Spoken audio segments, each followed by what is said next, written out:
چنانچہ نبی کریم سرور دو عالم صلی اللہ علیہ وسلم کے دنیا میں تشریف لانے کے جو مقاصد بیان فرمائے ہیں اللہ تبارک و تعالیٰ نے، ان میں ایک بڑا مقصد ہے وہ یزکیہم، کہ وہ ان انسانوں کو پاک صاف بنائے۔ کس چیز سے پاک صاف؟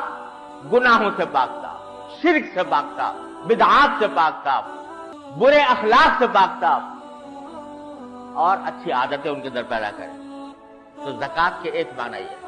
تو یہاں مفسرین، حضرات مفسرین نے فرمایا کہ یہاں پر یہ معنی بھی مراد ہو سکتے ہیں، زکوٰۃ پر عمل کرنے والے ہیں، اس کا مطلب یہ ہے کہ اس بات کی پوری کوشش کرتے ہیں کہ ان کے اخلاق، ان کا کردار، ان کے اعمال وہ گندگیوں سے پاک ہو جائیں، اور خاص طور پر جو باطنی اخلاق ہیں ان کے لیے تزکیہ زیادہ استعمال ہوتا ہے۔ یعنی آدمی پاک اس طرح ہو جائے کہ اس کے دل میں حسد نہ رہے، اس کے دل میں کسی دوسرے سے بغض نہ رہے، اس کے دل میں نام و نمود دکھاوے کا جذبہ نہ رہے، اخلاص ہو، دکھاوا نہ ہو، اس کے دل میں تکبر نہ رہے، تواضع پیدا ہو، یہ سارا زکوٰۃ کے اندر داخل ہے۔ تو مفسرین کی ایک بڑی جماعت نے یہ فرمایا کہ یہاں پر مراد یہ زکوٰۃ ہے کہ آدمی زکوٰۃ، اس لیے زکاتی فاعلون فرمایا گیا ہے کہ زکوٰۃ کے اوپر عمل کرنے والے، یعنی اپنے اخلاق کو پاک کرنے والے۔ اور بھائی عام طور سے یہ اخلاق کی پاکی جو ہے، یعنی انسان حسد سے محفوظ ہو، تکبر سے محفوظ ہو، بغض سے محفوظ ہو، ریاکاری سے محفوظ ہو، یہ عادتاً کسی شیخ سے تربیت پائے بغیر عادتاً ایسا نہیں ہو۔ وجہ اس کی یہ ہے کہ یہ بیماریاں ایسی ہیں کہ جو آدمی کو خود معلوم نہیں ہوتی۔ اگر کسی انسان میں تکبر ہے تو خود اس کو پتہ نہیں چلتا کہ مجھے میں تکبر ہے۔ آج تک آپ نے کسی کو دیکھا جو یہ کہتا ہے، یہ سمجھتا ہو کہ میرے اندر تکبر ہے؟ بڑے سے بڑا متکبر وہ کبھی اپنے آپ کو متکبر نہیں سمجھے گا، نہ اس بات کا اعتراف کرے گا کہ میں تکبر ہوں۔ وہ کسی ایک عربی مثل میں اس کی بڑی اچھی مثال دی ہے۔ وہ فرماتے ہیں کہ متکبر کی مثال اس شخص کی سی ہے جو پہاڑ کی چوٹی پر کھڑا ہو۔ پہاڑ کی چوٹی پر کھڑا ہے ایک آدمی اور باقی لوگ نیچے ہیں، تو جو اوپر کھڑا ہے وہ نیچے والوں کو سب کو چھوٹا سمجھتا ہے، اتنے نظر آ رہے ہیں اوپر سے، تو وہ جو اوپر کھڑا ہے وہ سارے نیچے والوں کو چھوٹا سمجھتا ہے، اور نیچے جو کھڑے ہیں وہ اس کو چھوٹا سمجھتے ہیں۔ وہ نیچے جو کھڑے ہیں وہ اس کو وہ اتنا ذرا سا نظر آتا ہے۔ تو متکبر جو ہے وہ ساری دنیا کو حقیر سمجھتا ہے، ساری دنیا کو سمجھتا ہے کہ یہ میرے سے چھوٹے ہیں، میں ان سے اعلیٰ ہوں، اور دنیا اس کو چھوٹی سمجھتی ہے، کیونکہ جو متکبر ہے اس کی کبھی عزت نہیں ہوتی لوگوں کے دلوں میں۔ وہ چاہتا ہے کہ میری عزت ہو، لیکن متکبر کی عزت دل میں نہیں ہوتی۔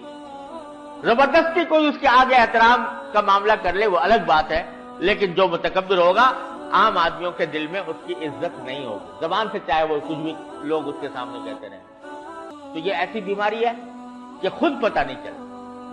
اور اس کے لیے جس طرح جسمانی بیماریوں کو پہچاننے کے لیے کچھ تشخیص کے آلات ہوتے ہیں اور ڈاکٹر اور حکیم اس سے پتہ لگاتے ہیں کہ اس میں فلاں بیماری پائی جاتی ہے، اسی طرح یہ باطن کے جو امراض ہیں ان کو پتہ لگانے والا ڈاکٹر جو ہوتا ہے وہ شیخ ہوتا ہے، جو اللہ تبارک ہوتا ہے، جس نے اپنی خود بیماریاں دور کرائی ہوں کسی دوسرے شیخ سے۔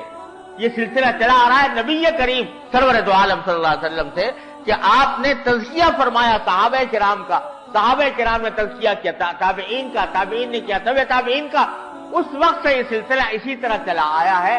اور اللہ تعالیٰ نے فرمایا کہ یا الذین آمنوا اتقوا اللہ وکونوا مع الصادقین، تقوی حاصل کرنے کا راستہ یہ ہے کہ تقوی والوں کے ساتھی بن جاؤ، ان کے پاس جا کر ان کی صحبت میں رہو اور صحبت سے ان کی فائدہ اٹھاؤ۔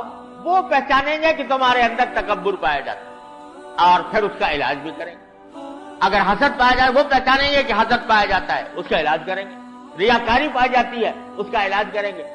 یہ مدتوں، یہ بعض اوقات اس کے لیے کچھ پاپڑ بیلنے پڑتے ہیں اور اس کے نتیجے میں جا کر رگڑے کھا کر آدمی پاک صاف ہوتا ہے. ایسے نہیں ہو جاتا, مجاہدہ تھوڑا سا کرنا پڑتا ہے.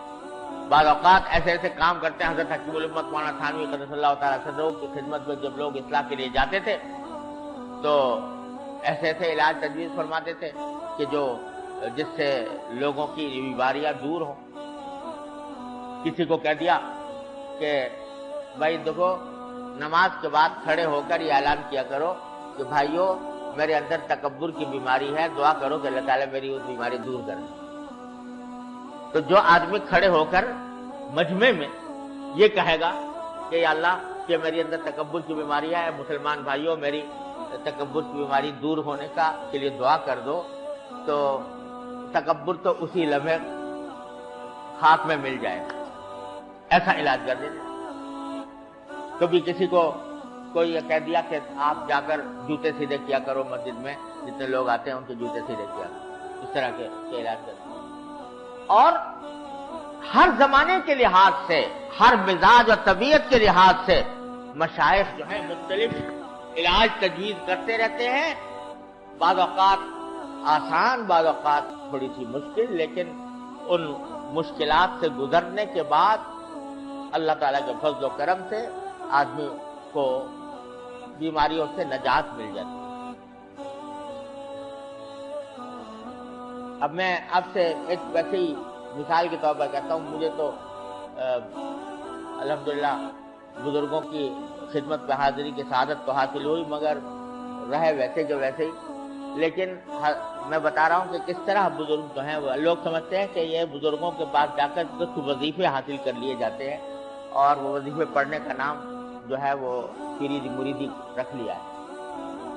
اصل جو مقصود ہوتا ہے وہ ان بیماریوں کا علاج ہے. میں جب حضرت مولانا حضرت عارفی قدس اللہ تعالیٰ صدرہ کی خدمت میں حاضر ہوا بیعت کے لیے, میں اور میرے بڑے بھائی, تو کچھ ہی دنوں کے بعد انہوں نے ہم پر یہ پابندی لگا دی 10 سال تک کوئی وعظ نہیں کرنا, کوئی تقریر نہیں کرنی. اب لوگوں کی دعوتیں آ رہی ہے, بلایا جا رہا ہے, اصرار ہو رہا ہے, لیکن حضرت کی طرف سے وہ مانا تھا کوئی تقریر نہیں کرنی. 10 سال یہ پابندی رکھی گئی ہے, اور 10 سال تک کبھی غیر ملک سے دعوت آ رہی ہے, کبھی پاکستانی سے دعوت آ رہی ہے, کبھی کہیں بلایا جا رہا ہے وعظ اور تقریر کے لیے, لیکن حضرت کی طرف سے پابندی. الحمدللہ وہ 10 سال اسی پابندی کے حالت میں گزارے, اور الحمدللہ اس کا عجیب نفع محسوس ہوا, عجیب فائدہ اس کا محسوس ہوا, بے شمار فوائد تھے. اب میں آپ سے کیا عرض کروں, لیکن مثال اس لیے دی کہ یہ نہیں کہ بس وظیفے بتا دیے کہ صبح کو یہ تسبیح پڑھ لیا کرو, شام کو یہ تسبیح پڑھ لیا کرو. کسی سے اصلاحی تعلق قائم کرنے کا اصل مقصود اپنی بیماریوں کا علاج ہوتا ہے. اب وہ بیماریوں کا علاج کرنے میں بعض اوقات کچھ پابندیاں بھی برداشت کرنی پڑتی.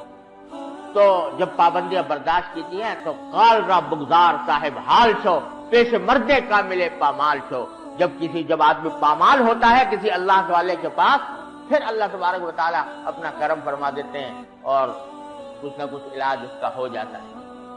تو اصل للزکاۃ فاعلون کے ایک معنی یہ ہے جو میں نے عرض کیے کہ اپنے اخلاق کی, کردار کی اصلاح, اور اس کے لیے لازمی, تقریباً لازمی چیز ہے, اس کے بغیر نہیں ہوتی, کہ کسی اللہ والے سے اصلاح کا تعلق قائم کرے انسان اور اس کے ہدایات پر عمل کرے. پہلے زمانے میں تو بڑے لمبے چوڑے مجاہدات لوگ کراتے تھے, اب قوتیں کم ہو گئی. ہمارے حضرت مولانا تھانوی رحمۃ اللہ علیہ نے آسان کر دیا معاملہ, تو الحمدللہ وہ آسان علاج بھی تجویز فرما دیے گئے ہیں. گھبرانا بھی نہیں چاہیے. بعض لوگ سوچتے ہیں کہ بھائی ہم کسی جائیں گے, بیعت ہوں گے کسی اللہ والے سے, تو ہمارا تو حال بڑا خراب ہے اور وہ ہم اس کی بیعت کی پابندی نہیں کر پائیں گے, اس وجہ سے جانے کی ہمت ہی نہیں ہوتی. لیکن بھائی اگر پہلے سے پاک صاف ہو تو پھر جانے کی ضرورت ہی کیا ہے؟ جانا تو اسی لیے ہے کہ کچھ خرابی ہے, اس کی اصلاح کرنی ہے.